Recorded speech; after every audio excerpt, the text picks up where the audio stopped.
Udah live kita.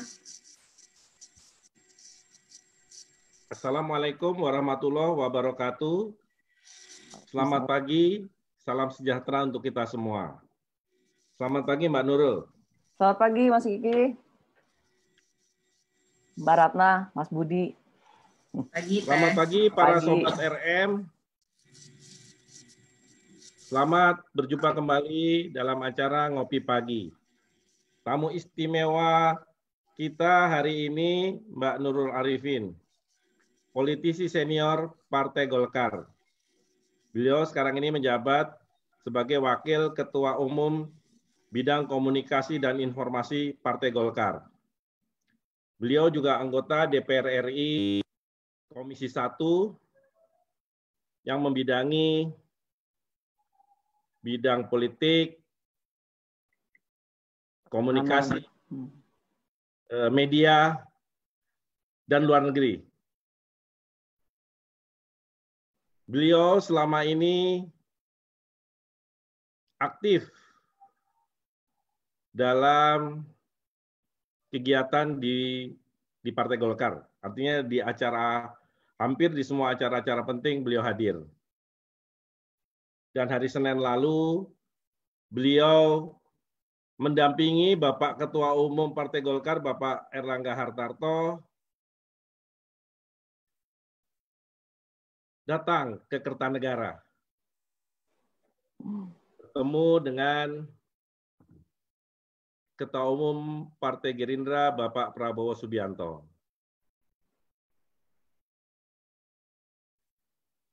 Kelihatannya kongko-kongko ini asik ya.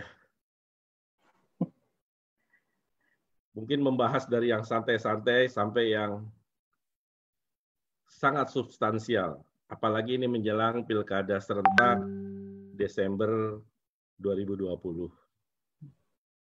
Kelihatannya kedua partai ini akan bekerja sama di banyak daerah untuk mengusung baik calon bupati, wakil bupati, wali kota, wakil wali kota, dan juga calon gubernur. Kita mau tahu sebenarnya apa saja yang dibahas dan yang di depan panggung sama belakang panggung, kalau boleh kita juga diceritain nih, kelihatannya apa yang terjadi. Mbak Nurul. Iya, Mas Kiki. Pagi.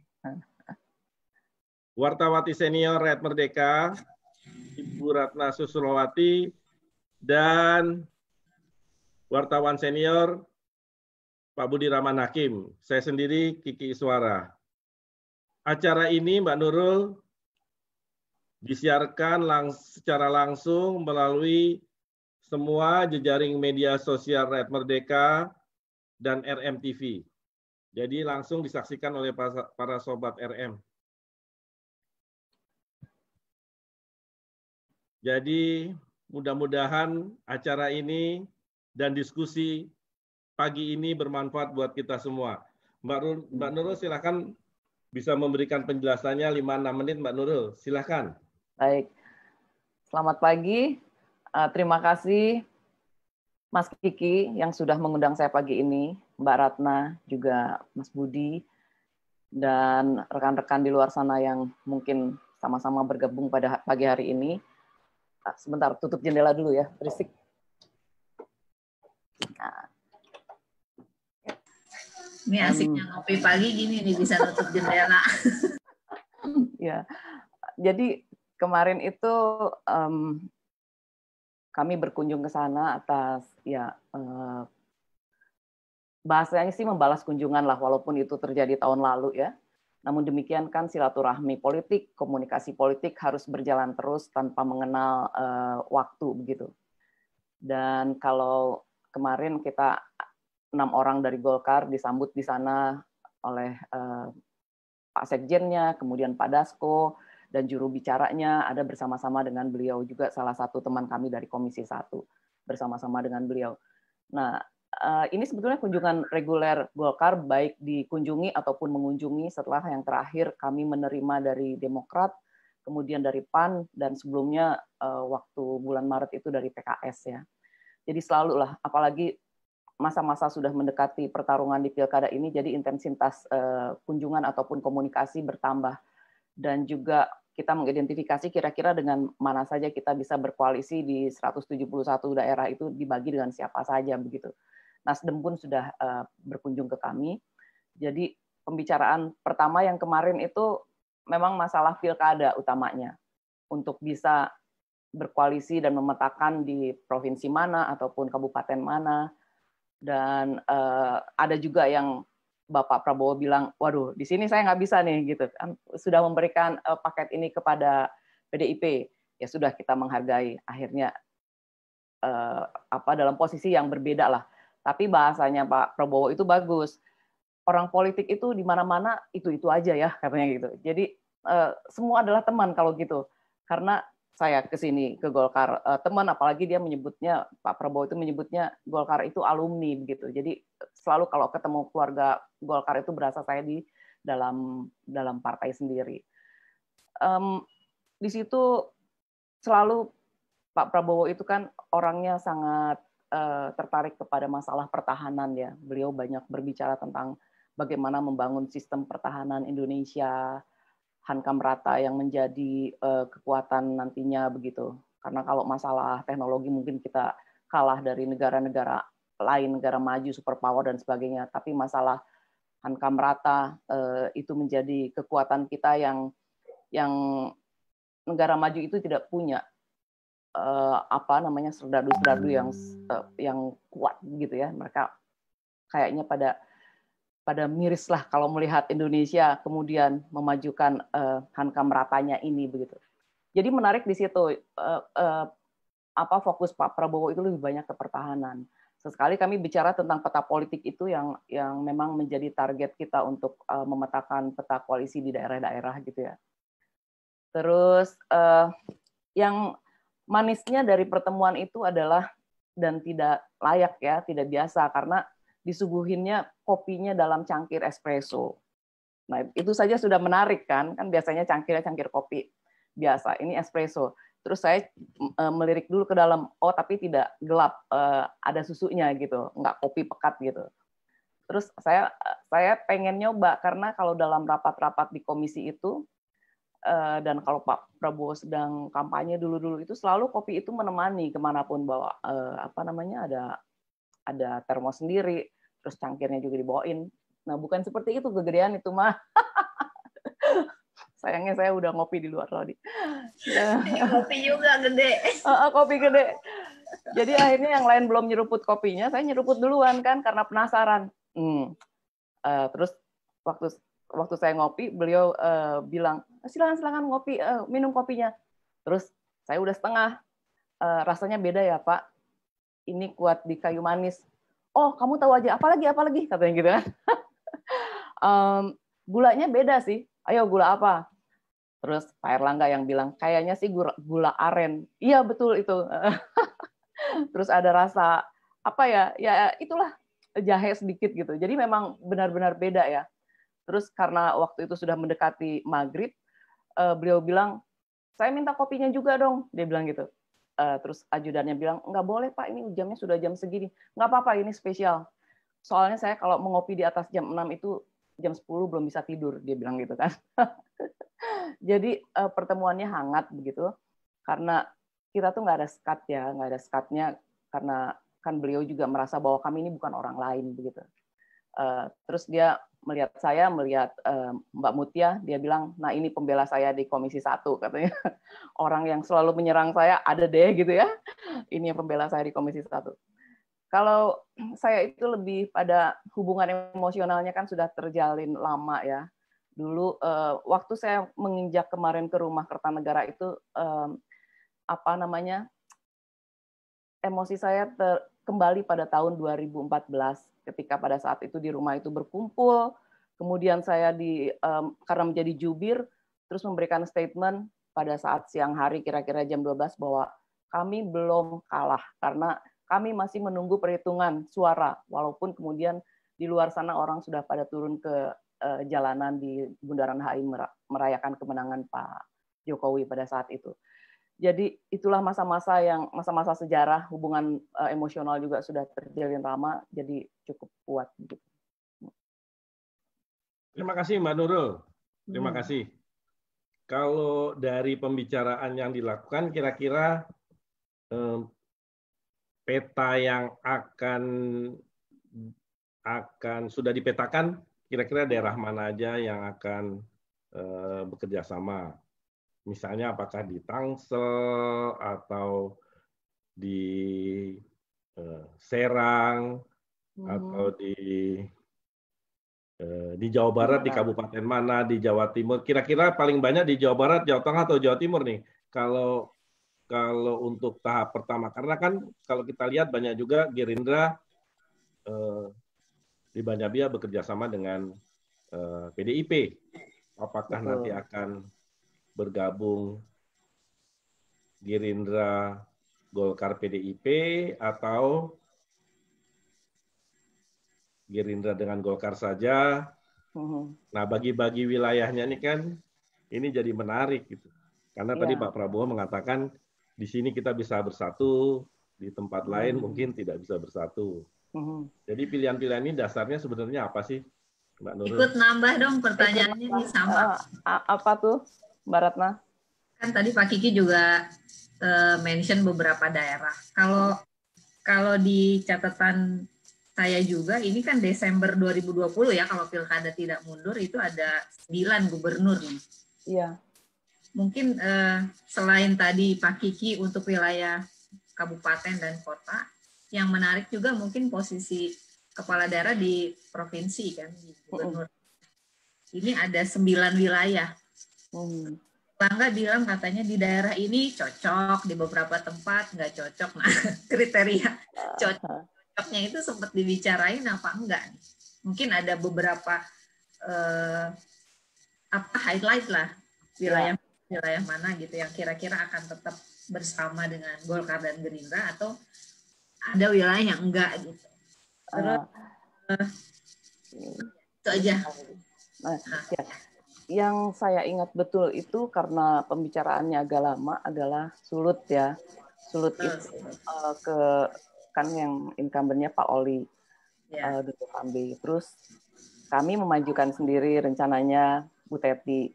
Nah, terus kami bertanya, untuk Sulut dengan siapa nih? Oh, saya sudah komit sama PDIP, sama Pak Oli. Oh, gitu. Jadi nggak bisa ke kita ya, nggak bisa digeser. Oh, saya sudah komitmen dengan beliau, katanya gitu. Ya sudah, jadi itu kan harapannya. Berat itu lawannya. Ya. Tapi ada daerah yang belum diputuskan juga ada. Yang lain-lainnya, mohon maaf saya kurang ingat. Tapi jadi kita itu terbagi lah. Ada juga yang Golkar dengan PKS, ada juga Golkar yang dengan PDIP, ada juga yang Golkar saja begitu. Jadi di pilkada ini kita bermacam-macam koalisinya gitu. Nah, di gubernur dengan Gerindra seingat saya antara 2 dan 3 deh kalau dari kemarin kan, karena 9 itu jadi nggak banyak sih. Mungkin yang Gerindranya atau Golkarnya kuat ataupun yang satunya lemah begitu, ataupun tidak punya calon, yang ini ada calon incumbent, itu sih. Maaf nih, saya tidak mencatat kemarin, tapi pembicaraan kayaknya kalau dari cerita Mbak Nurul, pembicaraan itu cukup detail juga ya, sampai memetakan wilayah. Berarti memang sampai ke nggak seperti yang digambarkan orang bahwa pembicaraan itu cuma silaturahmi politik biasa, tapi ternyata di dalamnya juga sampai ke detail teknis untuk saling. Iya sih, selalu kayak gitu. Memang kalau keluar kan kita normatif ya, di dalam selalu ada hal-hal yang menarik ya. Saya juga jelas tidak bisa menceritakan semua di sini karena sifatnya lebih personal pembicaraannya. Tapi so far selalu menyenangkan ketika bersilaturahmi dengan partai-partai itu, karena kita bisa membangun emosional begitu ya, trust satu dengan yang lain, dan ada harapan-harapan juga satu dengan yang lain kayak gitu. Dan kita juga mulai bisa meraba dan merasa kira-kira ke depan itu seperti apa sih kalau misalnya nantinya kita akan running di 2024 itu Pilpres akan seperti apa sih petanya. Itu kan kita mulai terasa ya, karena politik itu ya dinamis, dan kemudian waktu 5 tahun itu begitu selesai Pilpres kita udah ngomongin lagi Pilpres yang akan datang gitu.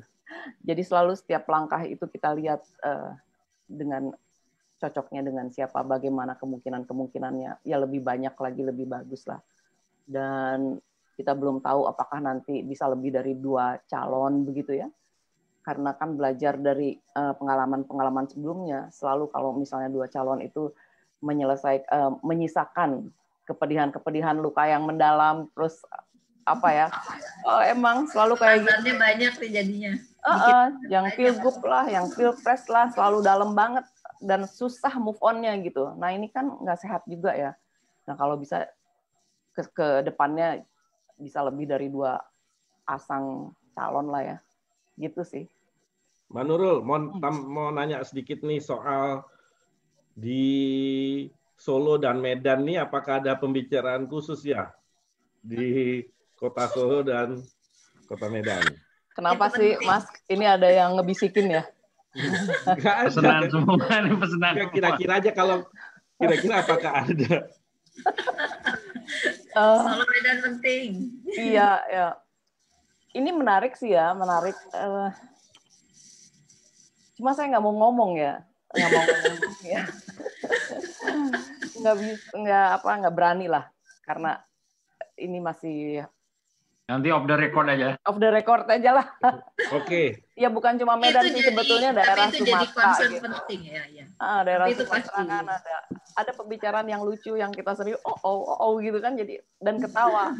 Ini punya ini maksudnya untuk wilayah-wilayahnya. Jadi beliau bilang, ya ampun, kesini teman, kesana teman. Ya sudahlah katanya. Kita akhirnya kan berteman semua katanya. Iya. Silakan Mas Budi kalau ada yang mau ditanyakan. Ya, setelah Pak JK itu kan Golkar belum lagi running untuk punya calon ketua umum ya. Dari internal ini kan belum punya nama yang kuat karakternya. Sejauh mana Partai Golkar, ini ngomong 2024 ya, punya punya misi untuk misalnya mengusung 2024 ini saatnya yang muda, wajah baru, lalu punya rekam jejak berhasil memimpin institusi pemerintahan. Karena kan ada, kalau merujuk pada survei kan setelah Pak Prabowo itu yang terbaru ya dari indikator dan dari mana tuh terakhir itu kan ada nama-nama kepala daerah yang memang punya kinerja yang baik gitu ya. Nah, apakah sudah ada diskusi mengenai dari Golkar tentang ya misi menyegarkan dunia perpolitikan gitu, mengusung nama-nama baru untuk di pentas nasional dari daerah? Itu aja. Terima kasih Mas. Kalau kami belum sampai menyebut nama, kemudian belum tahu juga siapa karena petanya masih sangat dinamis. Apalagi kemudian imbas dari COVID ini melahirkan banyak wajah-wajah muda yang tadi Mas Budi bilang, kepala-kepala daerah muda yang kemudian potensial menjadi capres lah begitu. Kalaupun tidak capres mungkin cawapres ya. Jadi namun kami melihat juga ada beberapa yang nggak punya partai politik juga begitu. Itu kan bisa jadi pertimbangan internal. Namun dari kami sampai saat ini belum ada menyebut satu pun nama begitu. Kalau berbicara ketua umum, tentu saja ada keinginan untuk bisa kami mengusung beliau begitu ya, karena kan fatsunnya sebagai ketua umum jelas kadernya itu pengennya kita punya calon sendiri. Dan tadi Mas Budi bilang juga memang ini satu defisit dari kami ketika pascanya Pak JK itu belum pernah Golkar punya calon sendiri, dan kami akhirnya hanya sebagai pendukung begitu, jadi belum bisa mengusung secara sendiri. Dan buat kami kader-kader yang lama ini, yang maksudnya keluarga besar Partai Golkar, tentu saja kami menginginkan ada calon dari keluarganya sendiri lah, dan itu menjadi harapan kita semua.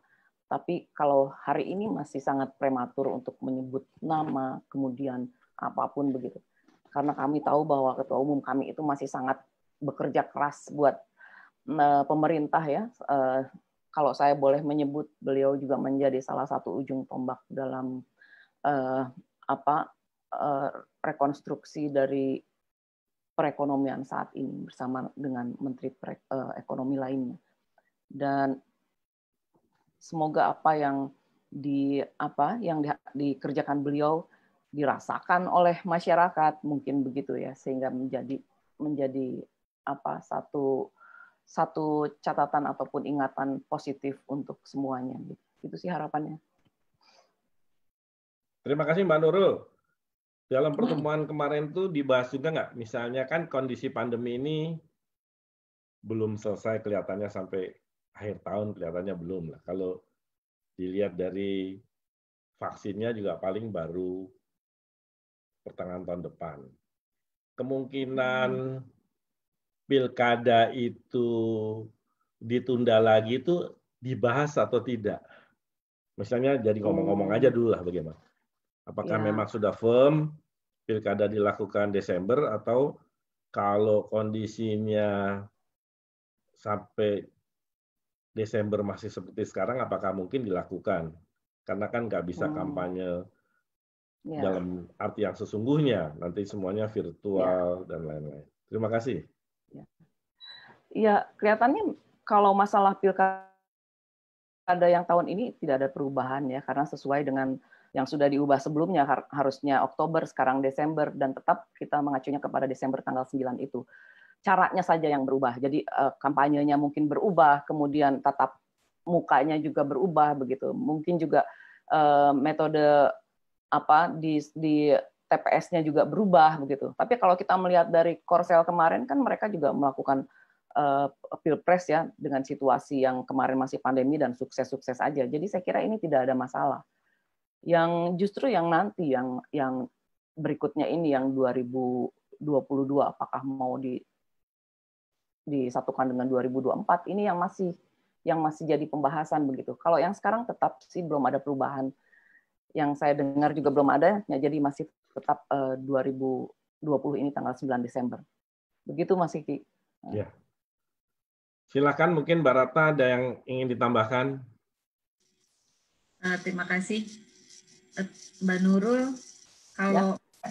Kalau misalnya jadi benar ya Desember 2020 ini pilkada, Golkar bisa cerita nggak gimana caranya nanti yang sudah disimulasikan Golkar barangkali untuk proses pilkada, lalu juga dengan wabah seperti ini, kalau semuanya dilakukan virtual, apakah itu juga akan mengubah target Golkar misalnya? Karena kan Golkar udah punya strategi dan tips tiba-tiba kan harus berubah gara-gara semua pandemi ini. Apa juga semua program dan target Golkar juga berubah gara-gara ini. Terima kasih, Teh. Saya kira situasi pandemi ini tidak mengubah dari target ya. Tetap kita punya target itu 60% lah dari kemenangan di pilkada. Jadi target 60% itu tetap menjadi acuan kami. Dan kemudian kalau masalah-masalah yang bersifat teknis, baik pelaksanaan kampanye, kemudian pencoblosan suara, itu disesuaikan dengan situasi yang mungkin Desember insya Allah tidak lagi seperti sekarang begitu. Sekarang juga kan new normal sudah menjadi sesuatu yang diadopsi dan menjadi terinternalisasi biasa saja begitu. Jadi bisa saja sebetulnya berlangsung kampanye tapi dibatasi dengan physical distancing itu. Dan kemudian masalah orasi, kemudian kampanye, saya kira itu menjadi hal yang tidak terlalu banyak berubah lah. Jadi kalaupun harus ada pertemuan jarak jauh dan dilakukan dengan virtual ya, saya kira ini juga hal yang bagus karena tanpa kita sadari sebetulnya implementasi dari 4G ini sudah terimplementasi tanpa kita sadari kan, kita dipaksa belajar Dan akhirnya justru ini menjadi keseharian kita semua. Dan saya pikir juga ada kegembiraan di masyarakat ketika mereka dengan situasi yang serba terpaksa dan darurat itu menjadi akrab dengan gadget, dengan IT dan sebagainya gitu. Jadi saya kira nggak ada masalah sih kita dihadapkan pada suasana baru, situasi baru, cara baru, terus ya kayak contohnya misalnya di kami ini sosialisasi 4 pilar. Tidak bisa lagi kami turun, tapi dengan cara yang hybrid begitu. Jadi kami berbicara dari sini, kemudian konstituen kami ada di sana, di Bandung misalnya. Ini bisa dilakukan dengan cara-cara kombinasi. Nggak masalah sih, Mbak. Jadi target ya jalan terus semangatnya juga tetap tinggi ya, animonya juga tetap tinggi, dan yang paling animonya paling tinggi ya lembaga survei sih sebenarnya. Gaya politik berpengaruh nggak dengan kondisi kayak gini? Gaya politik? Ya. Gaya politik... biaya politik. Oh sorry, biaya politik. Biaya politik... Ya kalau kan kampanye misalnya harus ada rapat akbar, pertemuan. Kalau sekarang mungkin saja nanti Desember kita nggak tahu, tapi bisa jadi berubah kan. Kalau saya melihat yang namanya biaya politik itu tidak pernah dia kurang ya. Maksudnya nggak pernah lah. Kalau orang kan maunya kalau bisa lebih banyak menerima gitu ya, atau untuk konsumsi, untuk apa, untuk transport dan sebagainya. Jadi euforia pilkada itu sebetulnya lebih pada keceriaan ketika kita sedang melaksanakan sebuah pesta, ya pesta demokrasi dalam hal ini. Jadi pesta itu ya orang bisa makan enak, bisa dapat uang transport, bisa dapat banyak hal begitu ya, keriaan bersama, ada musik di sana, ada pesta di sana, ada doa bersama dan sebagainya. Jadi saya kira tidak mengurangi biaya politik sih. Karena juga kita harus mengongkosi semua misalnya kerjasama dengan parpol lain, kemudian bagaimana atribut-atribut itu tetap harus ada gitu ya. Mungkin yang mahal juga nanti adalah biaya iklan sih kalau sekarang ya, biaya iklan. Rakyat Merdeka selalu menjadi mitra kami karena ini Rakyat Merdeka nih saya mendengar menjadi bacaan wajib di istana gitu. Jadi jadi kalau amin, jadi kalau saya di rumah langganan Rakyat Merdeka, jadi kalau misalnya sudah baca Rakyat Merdeka satu aja berasa tahu semuanya gitu ya. Karena kan selalu dengan bahasa-bahasanya yang nyeleneh ya, tapi sekarang jadi bahasa yang justru menjadi, saya tuh pengen banget kalau misalnya di medsos saya tuh punya bahasa kayak Rakyat Merdeka ya, suka genit gitu bahasanya. Tapi terus terang nggak bisa gitu, nggak tahu karena saya biasa serius sih, jadi agak susah kalau ngikutin pengen kayak Rakyat Merdeka genit-genit dalam menggunakan judul gitu ya. Tapi terus terang, harus sering ngopi nih sama kita. Sekali bisa pakai bahasa, sering begitu kita pakai bahasa genit ya, langsung itu yang like itu banyak gitu. Emang strateginya oke. Terima kasih Mbak Nurul. Sama-sama. Udah nih, jam berapa sih? Jadi 3 menit lagi. Masih ada 3 menit, jadi 2-3 menit. Mungkin Mbak Nurul bisa memberikan closing. Kira-kira ke depan Golkar akan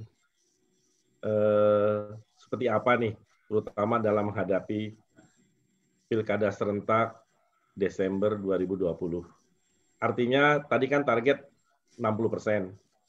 Sekarang semua virtual nih. Jadi seperti acara sekarang ini kan juga bisa menjadi sarana untuk memberikan pemahaman kepada masyarakat bahwa Partai Golkar itu akan selalu berada di dekat rakyat dan selalu memperhatikan kepentingan rakyat, termasuk nanti ke depan di dalam pilkada. Jadinya sarana model 4G dan 4.0 seperti ini sudah kita bisa laksanakan otomatis karena desakan kondisi. Artinya karena pandemi kita sudah masuk dalam sistem online seperti ini. Dan semua bisa kita lakukan lewat Zoom. Artinya lewat sarana yang seperti ini bisa menjadi sarana kampanye, bisa sarana sosialisasi, dan lain-lain. Karena itu ya harus dimanfaatkan bersama kemajuan teknologi. Dan Golkar, Ketua Umum Partai Golkar yang selalu mengkampanyekan soal industri kehidupan 4.0 ini benar-benar menjadi pegangan publik sekarang. Silakan Mbak Nurul. Ya, baik Mas Kiki, terima kasih. Pertama saya melihat Rakyat Merdeka ini secara rutin, saya tidak tahu mingguan apa harian ya Mas ya, melakukan virtual seperti ini kan. Dan ini satu terobosan baru. Tiap pagi, hari, Masya Allah. Oh, tiap hari. Setiap pagi dan setiap minggu kita punya RM Insight. Jadi artinya melakukan rapat, seminar atau hal-hal seperti ini ya hari-hari. Rapat dengan publik, rapat dengan politisi, kita juga undang direksi BUMN, direksi perusahaan swasta dan lain-lain. Jadi sudah menjadi kebiasaan sehari-hari. Ya. Iya, Mas Kiki, Mas Budi, dan Mbak Ratna, saya melihat terobosan RM ini sangat inovatif ya, karena ini juga kita melihat satu gambaran bahwa ke depan itu pertemuan-pertemuan seperti ini akan lebih sering dan kemudian efektivitasnya dirasakan juga, karena dari pertemuan seperti ini kita bisa merekam, mengquote, dan kemudian menulis kembali atau membunyikan dalam WhatsApp group dan kemudian menjadi viral dan seterusnya gitu. Jadi ini harus terus disosialisasikan begitu, dan sekali lagi saya mengapresiasi Rakyat Merdeka ya sudah menjadi trendsetter begitu, baik dalam pemberitaan kemudian juga di media virtual seperti ini. Ada yang yang belum semasif ini melakukan, dan ini sudah, saya kemarin sempat berpikir juga ya ketika baca di koran iklannya itu, kok tiap hari ya, apa nggak kehabisan ide ya, apa nggak kehabisan apa yang mau diomongin gitu. Ternyata enggak, ada terus kan, tergantung dari orangnya, tergantung dari isunya dan sebagainya. Dan ini juga satu keterpaksaan baru begitu, sehingga kita akrab dengan teknologi, kita akrab dengan gadget dan sebagainya, dan mungkin juga dunia ke depan akan lebih sangat futuristik seperti yang kita lihat di film-film yang kadang kita nggak bayangkan, tapi ternyata kita tiba-tiba dihadapkan dengan situasi demikian. Dan model kampanye, saya kira ini bisa menjadi salah satu model kampanye juga ya, berbicara seperti ini dengan audiens ataupun konstituen ada di seberang sana begitu, dan Rakyat Merdeka pasti akan menjadi salah satu fasilitator yang terbaik yang bisa menjadi pilihan kita semua. Saya kira ini. Terima kasih buat undangannya Rakyat Merdeka. Saya menjadi tersanjung ya, tadi bangun tidur Mayong ngasih lihat ke saya korannya, Ibu ada di sini, katanya.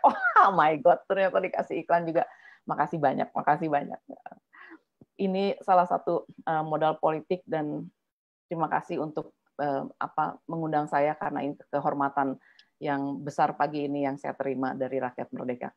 Hatur nuhun Teh Ratna, Pak Budi, Pak Kiki, sobat saya semua. Kami sama-sama. Selamat pagi sekali lagi para sobat RM yang telah menyaksikan acara Ngopi Pagi hari ini.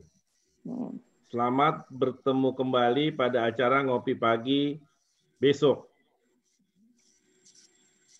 Wassalamualaikum warahmatullahi wabarakatuh. Waalaikumsalam. Terima kasih semua. Sampai ketemu. Terima kasih.